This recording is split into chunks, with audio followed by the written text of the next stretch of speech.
The Indus Waters Treaty of 1960 will be held in abeyance with immediate effect until Pakistan credibly and irrevocably abjures its support for cross-border terrorism. Imagine waking up one day and realizing your entire water supply depends on your neighbor. Now imagine that neighbor just hinted they might turn off the tap. That's exactly the situation Pakistan is facing right now. After the recent horrific Pahalgam attack, India announced a major move. It's suspending the Indus Waters Treaty, and that sent shockwaves across the region. Social media exploded. Pakistan will die of thirst. Severe water crisis incoming. Pakistan will be left high and dry. But hang on a second. Is this really a doomsday moment for Pakistan? Can India just shut off the rivers like turning off a faucet?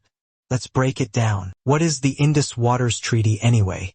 Back in 1960, India and Pakistan signed this agreement after long, tense negotiations. The goal?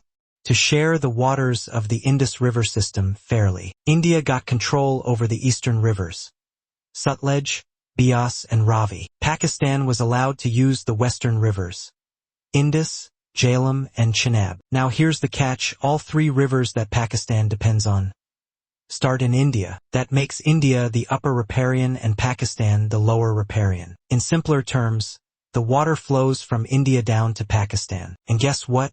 These rivers are vital for Pakistan's survival. Over 80% of Pakistan's water comes from these rivers. The Punjab province alone, which produces 85% of the country's food, relies on this water. Agriculture makes up about a quarter of Pakistan's economy and is the only livelihood for 70% of rural families. So yeah, without these rivers, it's not just about dry taps. It's about food, jobs, and the entire economy. But here's the twist. India can't just stop the water overnight, even if it wanted to. Right now, India doesn't have the infrastructure to completely block the water from flowing into Pakistan. At best, it can reduce the flow by maybe 5 to 10%. That's it. Why?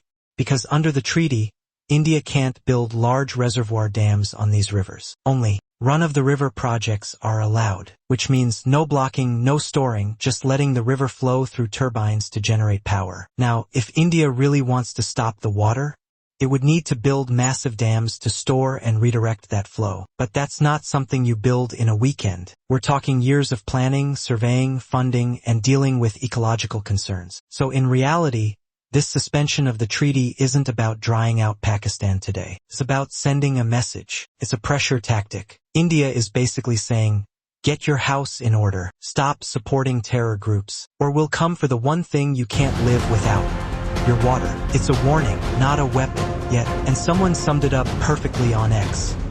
This is not about turning off the water tomorrow.